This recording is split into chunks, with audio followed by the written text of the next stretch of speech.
Hello guys, clear topic unique channel पे आपका स्वागत है। तो गाइस, आज मैं आपके लिए एसएससी जेई के लिए डायरेक्ट एक ही वीडियो में सारे फॉर्मूले और सारे कॉन्सेप्ट लाया हूँ। वीडियो लंबी हो जाएगी, लेकिन ये गारंटी है कि इसके बाद आपका एसएससी में एक एक फार्मूला और कॉन्सेप्ट क्लियर हो जाएगा। तो गाइज, इसका पहला पार्ट मैंने बना चुका हूँ। सेकंड पार्ट में मैं सोच रहा हूँ कि पूरा ही जितने भी सब्जेक्ट हैं सारे कवर हो जाएं। देखते हैं, 1 घंटे की वीडियो होगी जिसमें आपके सारे सब्जेक्ट में कवर करने की पूरी कोशिश करूँगा। तो ये सेकंड पार्ट है। फर्स्ट पार्ट नहीं देखा हो तो लिंक डिस्क्रिप्शन में है या फिर वीडियो के एंड में आपको मिल जाएगा। ओके, तो ये गाइज बहुत इंपॉर्टेंट पार्ट है अपना, जिसमें कि आपके एसएससी जेई के ऑल फॉर्मूले कवर करूँगा मैं, और विद शॉर्ट नोट्स, विद अपने कॉन्सेप्ट के साथ। सही है, जिसमें आपको कुछ भी नहीं छूटेगा, एक भी क्वेश्चन नहीं अटकेगा। इस वीडियो को देखने के बाद आपकी स्टडी में बूस्टअप आ जाएगा। चलो स्टार्ट करते हैं। तो गाइज, अब मैं पहले फ्लूइड मैकेनिक्स ले रहा हूँ। उससे पहले मैंने सॉम और अपनी और थर्मोडायनेमिक्स करा रखी है फर्स्ट पार्ट में, और सेकंड पार्ट में मैं सोच रहा हूँ सारा ही कवर हो जाए। तो स्टार्ट करें, लेट्स स्टार्ट। तो गाइज, आपको आता भी होगा और बहुत से क्वेश्चन नहीं भी होंगे, नहीं आते होंगे। तो मैं इसे ऐसे समझाऊंगा कि आपके दिमाग में बिल्कुल बैठ जाए कोई भी बात। तो स्टार्ट करते हैं। उसमें मैं अपनी ट्रिक भी बताऊंगा आपको, और ऐसे कॉन्सेप्ट बताऊंगा ताकि दिमाग में आपको बैठ जाए, बार बार रिवाइज नहीं करने पड़े। स्टार्ट करते हैं। तो पहला अपना न्यूटन्स फर्स्ट लॉ, जिसमें अपना टॉ बराबर mu d u upon d y होता है, जिसमें जो है टॉ होता है अपना shear stress on fluid element layer, और अपना म्यू क्या होता है, coefficient of viscosity, dynamic viscosity, absolute viscosity जिसे ही कहते हैं। सही है, और d u upon d y होता है वेलोसिटी ग्रेडियंट। तो म्यू अपना होता है अपना डायनेमिक विस्कोसिटी, और काइनेमेटिक विस्कोसिटी नहीं है, काइनेमेटिक विस्कोसिटी जो होती है वो डायनेमिक विस्कोसिटी अपॉन रो होती है। ये आपको पता होना चाहिए, पता ही होगा। चलो देखिए, अगला आई गया। काइनेमेटिक विस्कोसिटी अपनी क्या होती है, डायनेमिक विस्कोसिटी अपॉन रो। तो इसका एसआई जो यूनिट है वो है अपना metre square per second. Guys, इस वीडियो को बिल्कुल स्किप ना करें, इसमें आपको बहुत सी चीज़ जानने को मिलेंगी जो एग्जाम में आपको डायरेक्ट क्लिक करेंगी। तो इसमें मीटर स्क्वायर पर सेकंड होती है इसकी यूनिट। सही है, और इसकी सीजीएस जो है होती है स्ट्रोक, और अपना शियर फोर्स दे रखा है इन्होंने, जो कि शियर स्ट्रेस इनटू एरिया होता है। बात वही है, शियर स्ट्रेस को जो है फोर्स अपॉन एरिया करते हैं, तो इन्होंने ऐसे बोल दिया है। अगला क्या है, टॉ और ए भी बोल सकते हैं इसे, और शियर फोर्स इनटू स्पीड भी बोल सकते हैं। ओके, अगला क्या है अपना देखिए, काइनेमेटिक विस्कोसिटी जो अपना यूनिट होती है काइनेमेटिक विस्कोसिटी की, वो होती है स्ट्रोक, सीजीएस पद्धति की बात कर रहा हूँ। और डायनेमिक विस्कोसिटी की होती है वो होती है पॉइज। समझिए आपको, यानी काइनेमेटिक विस्कोसिटी की होती है स्ट्रोक और डायनेमिक विस्कोसिटी। तो आप ऐसे याद करें, डीपी डीपी कभी कभी कंफ्यूजन होता है कि डायनेमिक विस्कोसिटी की स्ट्रोक लगा जाते हैं, वो जो कि गलत है। तो डीपी डीपी याद रखिए, यानी डायनेमिक का संबंध है पॉइस से, और काइनेमेटिक एस के याद करेंगे शाहरुख खान, या के एस। तो काइनेमेटिक का संबंध है अपना स्ट्रोक से। सही है, सीजीएस की, जिसकी पावर होती है 10⁻⁴ second, 4 metre square per second. Unit जरूर याद रखिए, metre square per second kinematic viscosity. अगला चलते हैं। अगला अपना P equal to rho ji h, ये आपको पता ही होगा। जहाँ gamma equal to rho g होता है, गामा को डब्ल्यू भी लिखते हैं, जिसे स्पेसिफिक वेट बोलते हैं। सही है, ये आपको प्रॉपर्टीज़ पता होनी चाहिए, और पता होंगी, इसलिए मैंने आधी आधी चीज़ें, मतलब जो चीज़ आपकी सिंपल है वो आपको खुद कर सकते हैं। अगला क्या अपना एब्सोल्यूट, मतलब आपको सिर्फ ये 2 इक्वेशन याद करनी है। आप इस इक्वेशन से ही एग्जामिनर 4-5 क्वेश्चन बना सकता है। मैं बताता हूँ कैसे। Absolute pressure equal to ATM pressure plus gauge pressure, P absolute equal to P ATM plus P gauge, और एक होता है P absolute equal to P ATM minus P vacuum. तो आप समझिए इसका खेल, समझिए इसका मतलब पी एब्सोल्यूट और पी एटीएम तो सेम रहेगा। मैं आपको सिर्फ इस चीज़ से नहीं बता रहा हूँ, इस चीज़ से तो आपको कॉन्सेप्ट पता होना चाहिए। चलो इस चीज़ से बता देता हूँ एक छोटा सा, लेकिन एक बार को आप याद ही कर लेंगे ना, पी एब्सोल्यूट पी एटीएम, लेकिन यहाँ बस पी गेज आ रहा है, यहाँ पी वैक्यूम आ रहा है। तो जब भी अपना गेज निकालने को बोले तो पी एटीएम में पी गेज ऐड हो जाएगा, और जब भी अपना पी वैक्यूम के लिए बोले तो पी एटीएम में से पी वैक्यूम माइनस हो जाएगा। बस दो इक्वेशन याद रखिए, इससे वो कभी पी गेज निकलवा लेता है, कभी वो पी गेज निकलवाता है, कभी वो पी एटीएम निकलवा लेता है, कभी पी एब्सोल्यूट निकलता है। यानी दो इक्वेशन याद रखिए, वो घुमा फिरा के आपको कैसे भी क्वेश्चन दे, आपको बस ये दो इक्वेशन याद करनी है, आपका क्वेश्चन हो जाएगा। इससे देखते हैं इसने क्या बताया है। ये आपको पता ही होगा कि ये जो है अपना पी एब्सोल्यूट जीरो प्रेशर जो है नीचे वाली लाइन को कहते हैं। एक बार बस डिटेल देख लीजिए, ज़्यादा उन्हें ऊपर वाली लाइन को एटमॉस्फेरिक प्रेशर कहते हैं। देखिए इससे ऊपर जो होता है एब्सोल्यूट प्रेशर होता है और इससे नीचे होता है वैक्यूम प्रेशर, और ये अपनी एटमॉस्फेरिक प्रेशर की लाइन होती है, इससे ऊपर होता है गेज प्रेशर। तो मतलब ये इक्वेशन बनाएंगे तो आप डायरेक्ट इसी इक्वेशन को याद करिए ना, हमें एग्जाम में क्लिक करना है डायरेक्ट, हमें कौन सा इस चीज़ से मतलब। तो एक बार और बता दूं, P absolute equal to P ATM plus gauge. देखिए ये मिटा देता हूँ, सही है, बस ये दोनों सेम है, P absolute equal to P ATM, P absolute equal to P ATM. यहाँ प्लस गेज हो जाएगा और यहाँ हो जाएगा माइनस वैक्यूम, बस खत्म कहानी। अगला देखते हैं, अगला क्या है, measurement of pressure through different types of manometer. सही है, तो इसमें क्या है, P equal to rho ji H, तो ये इसका फॉर्मूला हो जाएगा। यानी आपका एक ही मैनोमीटर दे रखा होगा, डिफरेंट टाइप ऑफ मैनोमीटर में पहला जो है पीजोमीटर में केवल P equal to rho ji H से आपका डायरेक्ट आंसर आ जाएगा। अगला क्या है, यूट्यूब मैनोमीटर। ये कई टाइप के होते हैं जो कन्फ्यूजन करते हैं, जिसका एक क्वेश्चन आता ही आता है। तो इसमें गेज प्रेशर होता है, एक वैक्यूम प्रेशर होता है। तो मैं आपको दिखा देता हूँ गेज प्रेशर और वैक्यूम प्रेशर। ये देखिए, ये गेज प्रेशर एक, ये गेज प्रेशर है, ये वैक्यूम प्रेशर है। तो इसकी इक्वेशन क्या होती है, देखिए इक्वेशन बनानी बहुत ईजी है, इसे हार्ड मत समझिए, कन्फ्यूजन मत होइए। लोग छोड़ आते हैं, बच्चे छोड़ आते हैं, कुछ नहीं है इसमें। इस पॉइंट पे बैठ जाओ आप, जिस पॉइंट पे आप खड़े हो, बी पे बैठ गए, इस वाली की बात कर रहा हूँ मैं, यहाँ बी पे बैठ गए, उसके बाद सीधे सीधे में मतलब पी बी लिख लो। सही है, अब नीचे जा रहा है, फिर बीच में लगा दो इक्वल टू, बीच में लगा दो इक्वल टू। अब नीचे जा रहा है तो यहाँ प्लस लिख दो, रो जी एच। इक्वल टू लगा के ऊपर जा रहा है तो रो जी एच इक्वल टू में लिख दो, माइनस प्लस मत करो। या फिर ऐसा कर दो, सबको इक्वल टू के इधर लिख दो, यहाँ जीरो लिख दो। नीचे जा रहा है तो प्लस, ऊपर जा रहा है तो माइनस, कुछ भी लिख दो। एक को प्लस लिखना है, एक को माइनस लिखना है, चाहे नीचे वाले को बोल दो चाहे ऊपर वाले को, और पी भी अपना ऐड हो ही जाएगा। पी भी प्लस रोजी एच वन इक्वल टू रोजी एच टू। ऐसे इसमें देखिए कितना सिंपल तरीका है। पहले गेज प्रेशर के लिए देखिए पी बी, ये पी बी हो गया एक तरह से, ये क्या हो गया, पी बी, बी पॉइंट पे ले रहे हैं ना। तो रो वन जी एच, ये देखो नीचे जा रहा है, और ऊपर क्या जा रहा है, ये सॉरी ये एच टू, तो ये ऊपर जा रहा है, तो ये रोजी एच टू इक्वल टू के इधर आ गया। तो ये नीचे ये जो चीज़ है इसे नहीं लेते, ये कट जाएगा ना, इधर उधर कट जाएगा। अगला क्या है, वैक्यूम प्रेशर में भी सेम है, नाम अलग है बस। इसमें क्या है, इसमें ऊपर जाता ही नहीं है कोई, इसमें क्या करते हैं, पी बी पे, इस पर पी बी पे बैठ जाओ। देखिए जूम करके बता रहा हूँ, ये देखिए इस वैक्यूम प्रेशर में पी बी पे बैठ जाइए, यहाँ पी बी हो जाएगा प्लस, नीचे जा रहा है एच वन भी तो rho G H one, H two भी नीचे जा रहा है, ये देखिए एच टू भी नीचे जा रहा है तो rho G H two equal to zero हो जाएगा। बस क्या है इसमें, छोड़ के क्यों आते हो आप, छोड़ना नहीं है, इसका सवाल आएगा डायरेक्ट, कुछ भी आए आपको अपनी इक्वेशन बनानी है और सॉल्व कर देना है, रटना नहीं है। अगला क्या है, सिंगल कॉलम मैनोमीटर। ये कुछ नहीं है, इसे आप छोड़ सकते हैं क्योंकि एसएससी में इतना टाइम नहीं है कि आप इतने बड़े बड़े करें। सही है, अगला क्या है, यूट्यूब डिफरेंशियल मैनोमीटर। ये भी बहुत इजी है। देखिए डिफरेंशियल में क्या है, इसमें ये दो दे देते हैं, दो वैक्यूम टाइप दे देते हैं, तो आपको हार्ड लगता है और आप छोड़ जाते हैं। लेकिन देखिए इसमें क्या है, इसमें भी कुछ नहीं है, ऊपर है ना, ये सेम वो ही है सब कुछ। मैं बताता हूँ, बीच में इक्वल टू लगाया, इधर पी ए बिठा देंगे, इधर पी बी बिठा देंगे। सही है, अब जो नीचे जा रहा है उसे प्लस कर देंगे इधर, जो इधर ऊपर जा रहा है वो उसे उधर प्लस कर देंगे। क्या सिंपल है।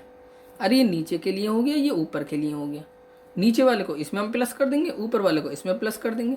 बस अब देखो क्या है, सिंपल सा।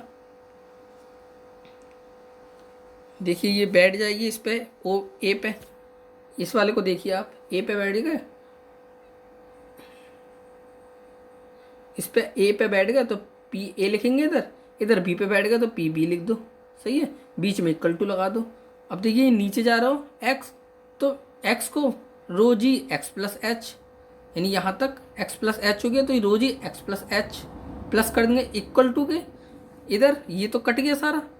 इसके बाद ऊपर क्या जा रहा है, एच प्लस बाई जा रहा है, तो plus P B H plus by लिख देंगे।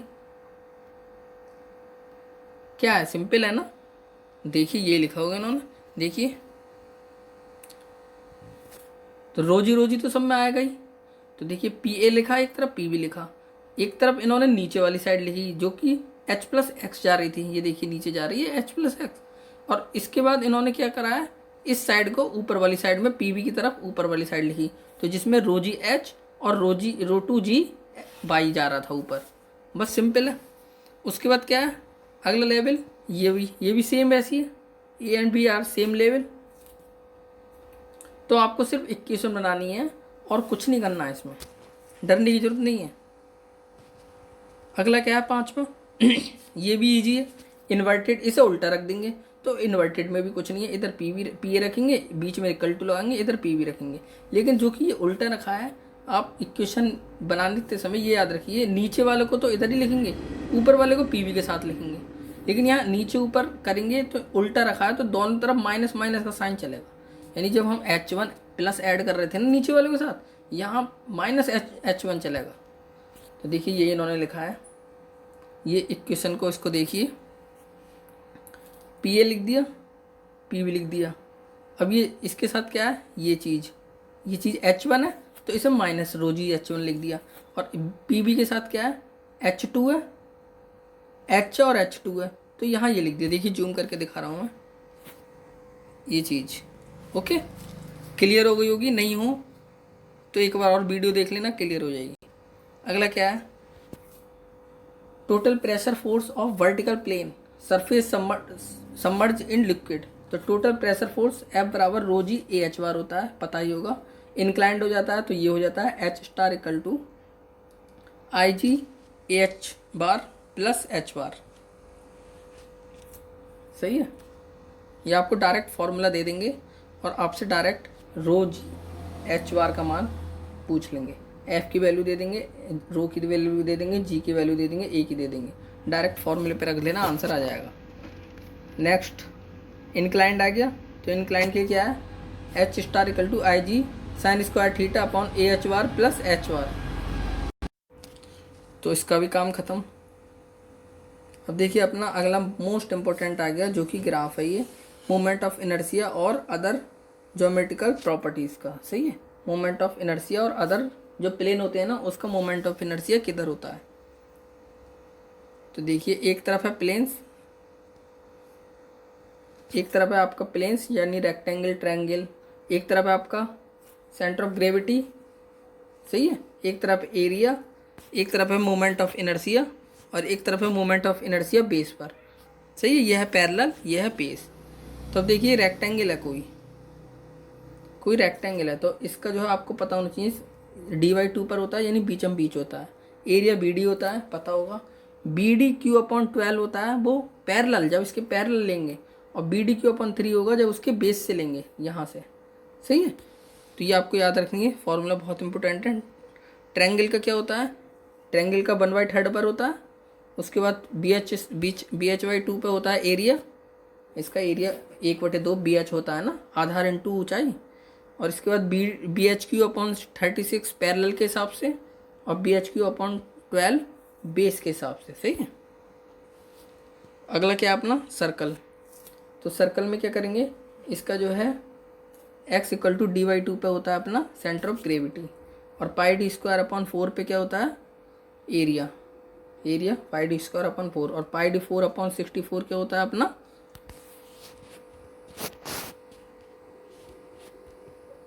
पैरेलल पर सेंटर, ये मोमेंट ऑफ इनर्शिया, सही है। तो गाइस इधर वाले मोमेंट ऑफ इनर्शिया चल रहे थे, ये मोमेंट ऑफ इनर्शिया हैं, ये एरिया है, और ये अपना x equal to dy/2 centre of gravity है, जो बताता है कहाँ है। ये चीज़ नहीं होती इसकी, क्योंकि सर्किल तो सर्किल होता है, इसका कोई बेस और वो अलग कौन सा होगा, सेम ही होगा ना।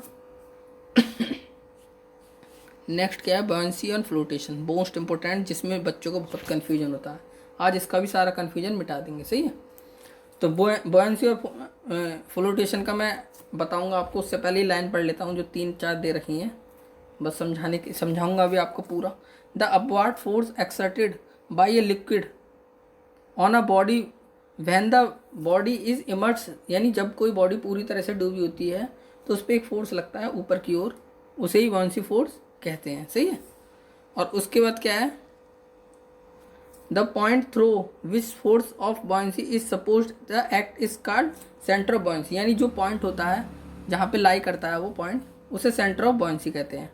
The point about which of the body start oscillating, यहाँ से वो ऑसिलिंग स्टार्ट करता है, मतलब घूमना, ऑसिलेट करना स्टार्ट करता है, उसे जो है मेटा सेंटर कहते हैं।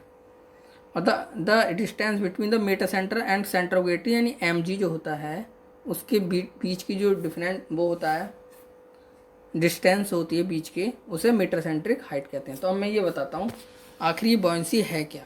बहुत तंग करती है बॉयंसी, लोग छोड़ जाते हैं, ये बॉयंसी है क्या, मैं आपको विस्तार से देखिए, आज विस्तार से मैं बता रहा हूँ सेंटर ऑफ बॉयंसी होती क्या है। काफ़ी कन्फ्यूजन होता है इसमें। और सेंटर ऑफ ग्रेविटी ये तो पता ही होगा आपको, ग्रेविटी मैक्सिमम जो चीज़ होती है, जैसे अपने रेक्टेंगल की देखिए बीचम बीच होती है, सर्कल की भी d/2 पर होती है, तो इसी तरह अपना सेंटर ऑफ बॉयंसी क्या होती है, बहुत कन्फ्यूजन होता है। तो एक हम लेते हैं बर्तन, इसके अंदर पानी भरा हुआ है, तो ये फुल है, ध्यान से देखना पूरा समझ जाएंगे। इसके अंदर हमने हमने बॉडी डुबो दी, तो जो सेंटर ऑफ बॉयंसी इसका कहाँ होगा, तो सेंटर ऑफ बॉयंसी वही होता है, इसकी डेफिनेशन कुछ नहीं है, जो सेंटर ऑफ ग्रेविटी होता है ना वही सेंटर ऑफ बॉयंसी होता है, समझे आप। यानी इस वाले रेक्टेंगल का जो सेंटर ऑफ ग्रेविटी बीचम बीच होगा, वो सेंटर ऑफ ग्रेविटी जो होगा वही हमारा सेंटर ऑफ बॉयंसी होगा। नहीं समझे, तो सेंटर ऑफ ग्रेविटी हमेशा बीच में होता है। तो इसे इस तरीके से नहीं बोलेंगे, बोलने का तरीका अलग है लेकिन समझने का तरीका सेम है।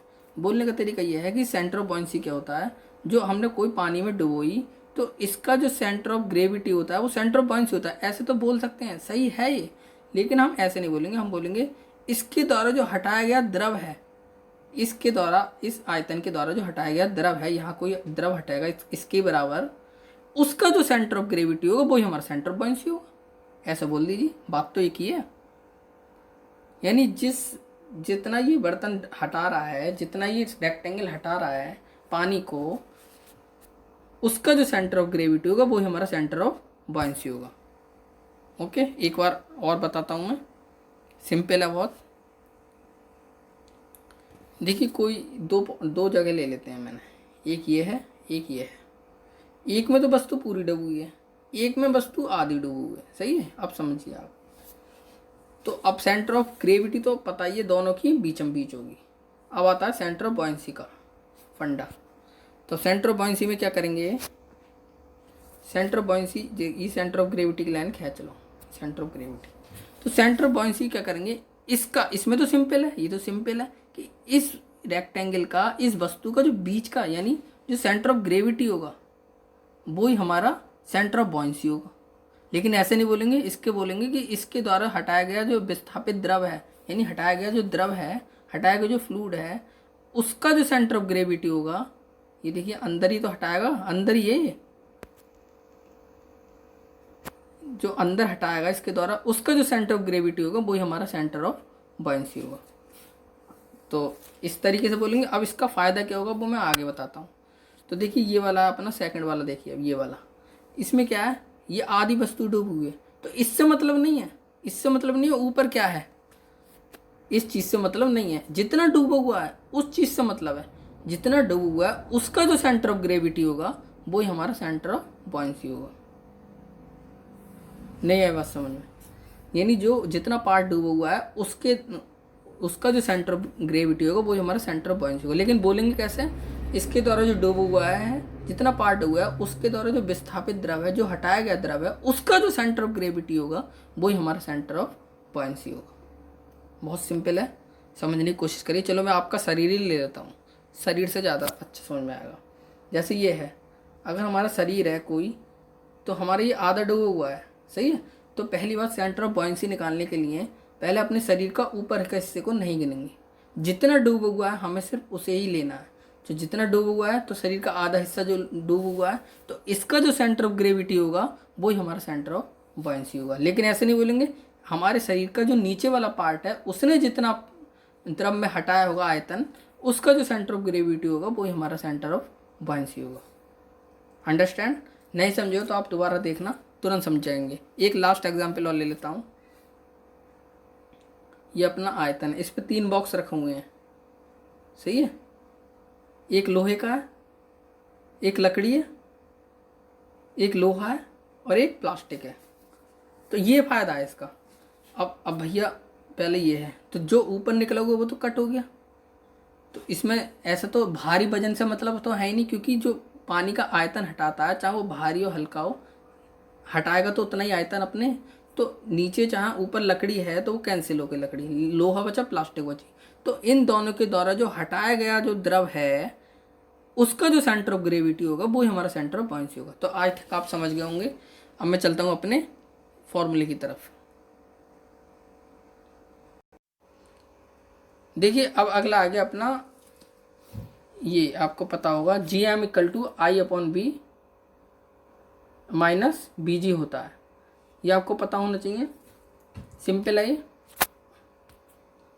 तो अब मैं, बी क्या होता है अपना, volume of body submerge in water, और बी जी क्या है, distance between centre of gravity and centre of buoyancy, इन दोनों का जो होता है। अब देखिए अब आ गया अपना बहुत इंपॉर्टेंट, इसमें क्या है ये आप एकदम समझ जाएंगे, आपको बिल्कुल कन्फ्यूजन नहीं रहेगा। कि देखिए एक तरफ होता है फ्लोटिंग, एक तरफ होता है अपना सबमर्ज बॉडी। देखिए फ्लोटिंग और सबमर्ज बॉडी में एम और, इसमें होता है एम और जी का, और इसमें होता है बी और जी का, सही है। तो आपको सिर्फ जी देखना है, आपको ऊपर से मतलब ही नहीं है। तो जी हमेशा कहाँ कंडीशन में अच्छा होगा, यानी अच्छे का मतलब है स्टेबल कहाँ होगा, जी जहाँ जी नीचे रहेगा। अगर जी नीचे है तो स्टेबल है, और जैसे जी ऊपर हो गया, जी ऊपर हो गया मामला गड़बड़ हो गया, चीज़ गिर जाएगी तो अनस्टेबल हो जाएगा। इस तरीके से प्रैक्टिकल भाषा में समझिए अपनी, कि जी अगर नीचे है तो स्टेबल है, जी अगर ऊपर पहुँच गया एम या बी के ऊपर पहुँच गया तो वो अनस्टेबल हो जाएगा। तो देखिए आपकी चार्ट दिया है जिसमें एम इज एबव जी, ये एम है, ये जी है, तो बिल्कुल बोला है ना, जी नीचे है, एम ऊपर है, उससे मतलब नहीं है, लेकिन जी नीचे है उससे ही मतलब है, लेकिन जी नीचे देखना है, आपका आंसर तुरंत क्लिक कर जाएगा। B is above G, B ऊपर है, जी नीचे है, तो ये स्टेबल कंडीशन हो गई। यहाँ जी ऊपर पहुँच गया तो ये अनस्टेबल कंडीशन हो गया। न्यूट्रल में क्या होता है अपना, एम और जी कॉन्स्टेंट होते हैं। अगला देखते हैं क्या है।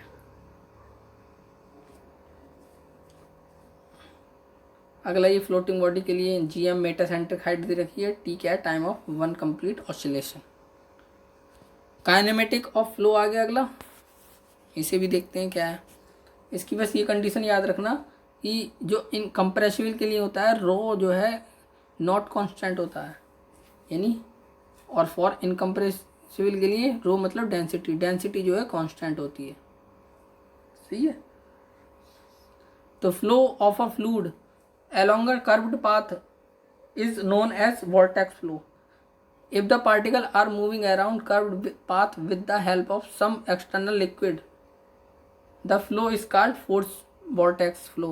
And if no external torque is required to rotate the fluid particles, is called free vortex flow. यानी आपको अगर फोर्स लगाना पड़ रहा है तो आपका फोर्स फ्लो हो गया, और आपको फोर्स फ्री मतलब नेचुरली हो रहा है तो आपका फ्री वॉर्टेक्स फ्लो हो गया। एक बार और चेक कर लेता हूँ, सॉरी, यानी एक्सटर्नल टॉर्क लगाना पड़ रहा है तो वो हो गया अपना फोर्स्ड वॉर्टेक्स, और नो एक्सटर्नल टॉर्क तो वो हो गया ना फ्री, जो जैसा नाम है वैसे इसका काम है। तो अपना अगला क्या है, कंटिन्यूटी इक्वेशन, जो कि बहुत इंपॉर्टेंट है। इसका क्या होता है, rho 1 A1 B1 equal to rho 2 A2 G2 for compressible and incompressible. यदि फ्लूइड इनकम्प्रेसिबल है, इनकम्प्रेसिबल आप अभी बताया था मैंने, जहाँ रो जो है कांस्टेंट हो जाता है अपना, तो A1 B1 बराबर A2 B2। तो आप ये जरूर देख लेना, फ्लूइड इनकम्प्रेसिबल है तभी ये आएगा A1 B1, ये दोनों ही इक्वेशन देगा ऑब्जेक्ट में, ऑब्जेक्टिव क्वेश्चन उसमें, चारों ऑप्शंस में। अगला क्या है, free vortex for force vortex के लिए Z equal to B square upon 2G, omega square R square upon 2g, omega square R square upon 2g होता है। सही है। अगला क्या है, डायनामेटिक ऑफ फ्लूइड फ्लो। तो बर्नौली इक्वेशन आपको पता ही है, most important, P1 upon rho one G plus B1 square upon 2g plus Z1 equal to constant होता है, हो जाता है। अब जल्दी जल्दी करते हैं। वेंचुरीमीटर क्या है अपनी, इसका फॉर्मूला देख लीजिए खाली, और कुछ काम की नहीं है। Q actual equal to CD A1 A2 upon under root A1 square minus A2 square multiply under root 2G है। जहाँ A1 क्या है, इनलेट वेंचुरीमीटर, A2 क्या है, थ्रॉट ऑफ वेंचुरीमीटर, और CD क्या है अपनी कोफिशिएंट ऑफ वेंचुरीमीटर, और H क्या है, difference of pressure head in terms of fluid head flowing through venturimeter. तो वेंचुरीमीटर बहुत ही इंपॉर्टेंट है गाइस, इसको आपको पूरा ही देखना पड़ेगा। इधर को क्या कहते हैं, हिंदी में कहते हैं इधर अभिसारी, इधर अपसारी, यानी कोवर्जेंट और डाइवर्जेंट। सही है, दो होते हैं ना, मैं आपको क्लियरली बता दूं। तो ये वाला हिस्सा तो छोटा होता है, स्मॉल होता है, और ये वाला हिस्सा होता है बिग, बड़ा हुआ, और बीच में क्या होता है, थ्रॉट। तो आपको सब पता होना चाहिए कब कोटेशन होता है, पोकेशन कब होता है, और इसका फॉर्मूला तो मैंने बता ही दिया है। तो ये आपको आई थिंक मुझे लगता है पता होगा, क्योंकि ये सभी पढ़ते हैं, इसलिए मैं इसे टाइम वेस्ट नहीं करता। आगे बढ़ते हैं। पिटॉट ट्यूब अपनी क्या है, पिटॉट ट्यूब का स्टेगनेशन पॉइंट आता है एक, उसे ज़रूर देख लेना क्या होता है स्टेगनेशन पॉइंट। पिटॉट ट्यूब क्या होता है, V equal to CV under root 2GH, where CV क्या है, कोएफिशिएंट ऑफ पिटॉट ट्यूब। अगला क्या है, ऑरिफिस मीटर। ऑरिफिस मीटर क्या है, Q इक्वल टू CD, इसकी सिर्फ फॉर्मूले देख लो, CD into A0 A1 upon under root A1 square minus A0 square multiply under root 2GH। Direct आप स्क्रीनशॉट लेते चलें। अब ये है इम्पोर्टेंट, CB CC और CD, coefficient of velocity, coefficient of contraction और कोफिशिएंट ऑफ डिस्चार्ज। तो ये क्या होता है अपना, कोफिशिएंट ऑफ वेलोसिटी क्या होता है 0.95 से 0.99, इसका ये तो पता ही होगा आपको। Actual velocity of jet at vena contracta upon theoretical velocity. और CC क्या होता है अपना, area of jet at vena contracta upon area of orifice. और डिस्चार्ज क्या है, actual discharge of an orifice upon theoretical discharge of an orifice. तो इसका सबसे ज़्यादा ज़रूरी आता है 0.95 से 0.99, और ये होता है 0.61 से 0.69, और ये होता है 0.61 से 0.65। तो गाइज इसे याद करने की सिंपल सी ट्रिक है, जब CV है तो V सबसे दूर होता है ना इस A से, तो वो 0.99 से 0.95 तक 0.99 तक हो जाएगा। और CC और CD जो है तो ये 61 से चलेंगे, क्योंकि C और D पास होते हैं ना, तो दोनों में 61 आएगा, और इसमें 69 तक आएगा, और इसमें 65 तक आएगा, यानी यहाँ D4 होता है तो यहाँ 5 तक चलेगा। बस ऐसी है, सिंपल सी है। अगला डिस्चार्ज ओवर अ रेक्टेंगल नोच, इसका फॉर्मूला होता है Q equal to 2/3 CD L under root 2G H की power 3/2। Discharge of triangle notch Q equal to 8/15 CD tan θ/2 under root 2G H की पावर 5/2। तो गाइस पूरा देखिए, बहुत मेहनत से बनाया जा रहा है आपके लिए, तो पूरा वीडियो देखिए, बिल्कुल स्किप ना करें। और डिस्चार्ज ओवर अ ट्रेपेजियम नोच ऑफ वेयर इक्वल टू होता है Q इक्वल टू CD1, ये दोनों को ऐड कर देते हैं, रेक्टेंगल को और ट्रायंगल को। तो इसका फॉर्मूला हो जाएगा, ये स्क्रीनशॉट लेते जाइए। अगला है अपना 17, energy loss due to friction is given by Darcy formula. तो डार्सी फार्मूला क्या होता है, HF equal to 4FLV² upon 2GD। ये यहाँ देखिए, बिल्कुल भी मत छोड़ना, देखिए बहुत कन्फ्यूजन करता है। एक होता है खाली FLV² अपॉन 2GD, एक होता है 4FLV² अपॉन 2GD। तो जहाँ कोफिशिएंट ऑफ फ्रिक्शन होगा वहाँ ये वाली इक्वेशन आएगी, और जहाँ अपना फ्रिक्शन फैक्टर होगा वहाँ ये वाली इक्वेशन आएगी। समझ रहे हैं? तो आपको बस ये याद रखना है कि 16/RE होता है F की वैल्यू कोफिशिएंट ऑफ फ्रिक्शन में, जहाँ RE छोटा होता है 2000 से, विस्कस फ्लो कहते हैं। और F इक्वल टू होता है 0.079 अपॉन RE की power 1/4 for RE varying from 4 to 10 की पावर 6। और HF equal to FLV² upon 2GD कब होगा, जब F जो होगा फ्रिक्शन फैक्टर के होगा, जहाँ 64/RE होता है, और आर ही छोटा होता है 2000 विस्कस फ्लो के। सही है।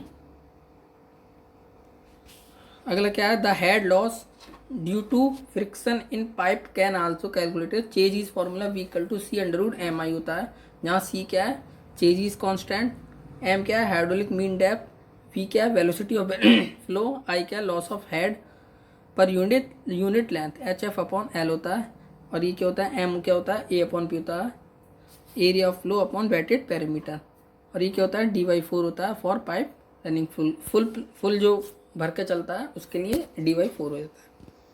अगला क्या है, loss of due to sudden construction of pipe, तो इसका क्या है H C equal to 1/cc minus 1 का होल स्क्वायर और V T square upon 2g, जहाँ 0.5 we T square upon 2g हो जाता है। सी सी क्या है कोफिशिएंट ऑफ कॉन्ट्रैक्शन और वी टू क्या है velocity of contraction.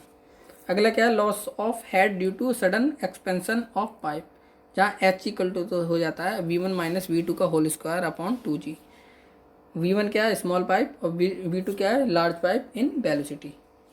Head loss at the entrance of pipe, यही हो जाएगा H I equal to 0.5 V square upon 2g। Loss of head to exit of pipe, जहाँ V square upon 2g, तो जब भी entry आएगा वहाँ 0.5 लगा देना वी स्क्वायर अपॉन 2g, और जहाँ एग्जिट आएगा वहाँ 0.5 हट जाएगा।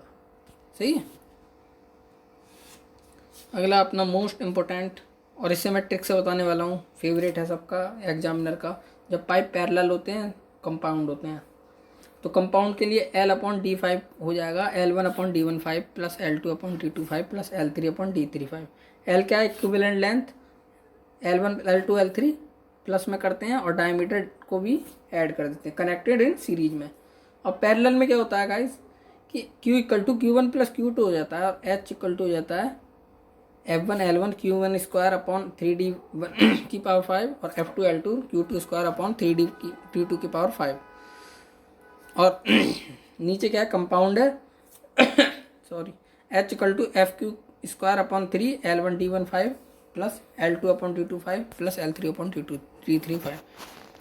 तो इसकी गाइस सिंपल सी क्या है कि आपने पैरेलल देखा है, पैरेलल को क्या लिखते हैं ऐसे लिखते हैं ना पैरेलल को, पैरेलल में अगर बीच में H कर दूँ मैं ऐसे, पैरेलल के बीच में तो मैंने ऐसे कर दिया तो ये H बन गया, और ये पैरेलल का जो ऐसे खड़ा होता है उसे मैंने लिटा दिया तो इक्वल टू बन गया। तो यानी पैरेलल में H सेम होता है, बहुत आता है ये कि पैरेलल में हेड सेम होता है डिस्चार्ज सेम होता है, हेड अलग होता है डिस्चार्ज अलग होता है। तो आप ऐसे देख लेना, पैरेलल ऐसे लिखते हैं उसमें ऐसे कर देना और ये पैरेलल को जो है इसे लिटा देना। तो यानी पैरेलल में, पैरेलल ये बोल रहा है पैरेलल में H जो है इक्वल टू होता है, H जो है समान होता है। बाकी चारों चीज़ें आपको खुद पता चल जाएंगी कि डिस्चार्ज क्या होता है, सीरीज में क्या होता है, वो खुद आपको पता चल जाएंगी, क्योंकि जब पैरेलल में हमारा H सेम हो गया तो सीरीज में हमारा H अलग हो गया, और जब पैरेलल में H सेम हो गया तो पैरेलल में अपना डिस्चार्ज अलग हो गया। चारों चीज़ पता चल जाएंगी, बस एक चीज़ पता होनी चाहिए। और सीरीज में अपना क्या हो जाएगा फिर, जब पैरेलल में H सेम है तो सीरीज में H अलग है यानी Q सेम हो जाएगा। सिंपल है ना।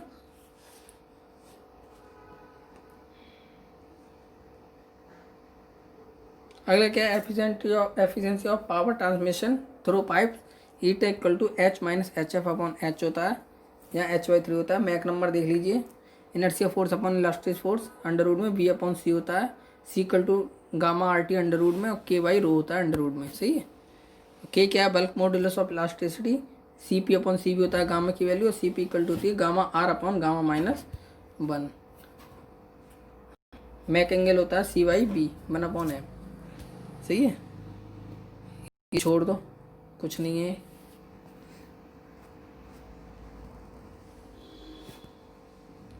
अब ये देखिए मैक नंबर अगर 1 से छोटा है तो इसका मतलब है इंक्रीज ऑफ एरिया, यानी एरिया जो है बढ़ रहा है और वेलोसिटी जो है घट रही है।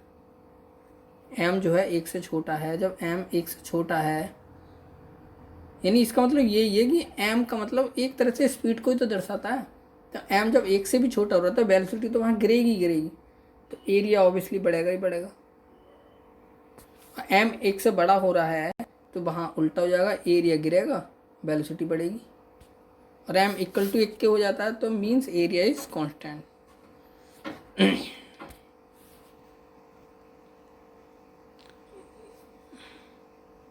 ये देखिए कुछ नहीं है, आप इसका स्क्रीनशॉट लेगी, खुद पढ़ लीजिए, मैं मेन चीज़ बता रहा हूँ। Discharge through a open channel for Chezy's formula Q equal to A C under root M I, जहाँ एम क्या है, ए बाई पी होता है, ए क्या है, एरिया फ्लो होता है, पी क्या है, वेटेड पैरामीटर, और आई क्या है, बेड स्लोप।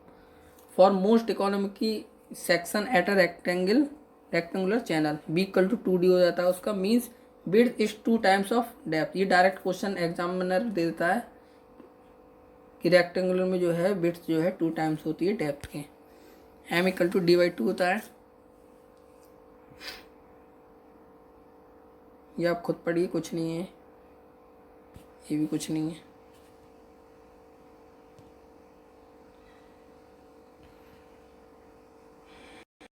तो गाइज अगला आ गया अपना इम्पल्स और रिएक्शन टरबाइन, जहाँ पे इक्वल टू एफिशिएंसी होती है eta gamma Q H, where gamma equal to rho जी।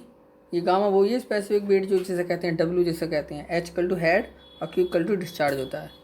अगला क्या अपना रेसिप्रोकल पंप, ये मोस्ट इंपॉर्टेंट है, Q equal to LAN/60 metre Q/ 60, जहाँ L क्या है, लेंथ ऑफ स्ट्रोक, और ये N क्या है, RPM, 2 for double acting, 1 for single acting. ये देखिए येलो में यूँ ही हुआ है, यूँ ही किया गया है ताकि आप 2 जो लगाया है ये डबल एक्टिंग के लिए आएगा और 1 जो है वो सिंगल एक्टिंग के लिए आएगा।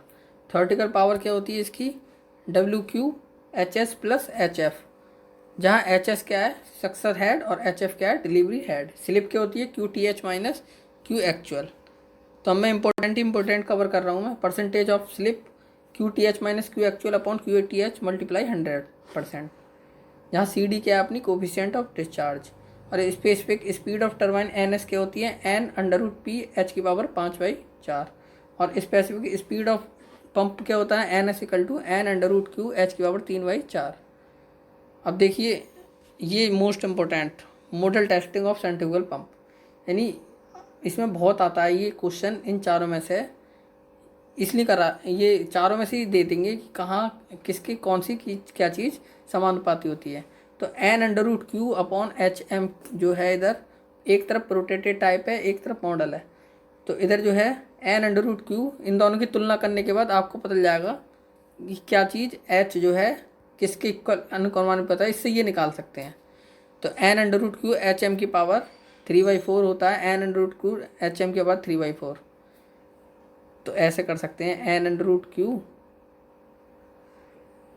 HM के बाद 3/4, यानी HM इधर ले जा सकते हैं। ऐसी क्या है, H/HM अपॉन DN, यानी √HM अनुपाती हो जाता है DN के, तो H² कर दोगे इधर तो D² N² के हो जाएगा, समझ रहे हैं ना। तो H² जो होता है D² के समानुपाती होता है, लेकिन N² के व्युत्क्रमानुपाती हो गया, मतलब उल्टा हो गया। तो इससे निकाल सकते हैं, इसलिए आपको ये चारों इक्वेशन आपको याद होनी चाहिए। Q इक्वल टू DQN के और P इक्वल टू D5NQ के। ये हो गया अपना सेंट्रीफ्यूगल पंप के लिए, ये आपको पता भी होगा शायद, सब बच्चे रट लेते हैं ऐसे। तो जहाँ Q आए वहाँ पावर 3 आएगी, Q का मतलब पावर 3 तो होता है, और जहाँ H आए वहाँ हमेशा स्क्वायर आएगा, चाहे वो टरबाइन हो चाहे सेंट्रीफ्यूगल पंप हो। ये एक ट्रिक है बहुत अच्छी, जहाँ H दिख जाए वहाँ H² ही लगा दो मैक्स हैं, क्योंकि अंडर रूट में HM होता है ना, और जहाँ Q दिख जाए वहाँ DQ हो जाएगा, यानी Q जो आ जाएगा, Q जो है वो DQ के हो जाएगा समानुपाती। Q यहाँ भी होता है तो यहाँ 3 को Q ही तो बोलते हैं, तो DQ के समानुपाती हो गया, और Q जो है N के समानुपाती। ऐसे हो जाता है जब इक्वेशन अलग अलग निकल के आती हैं।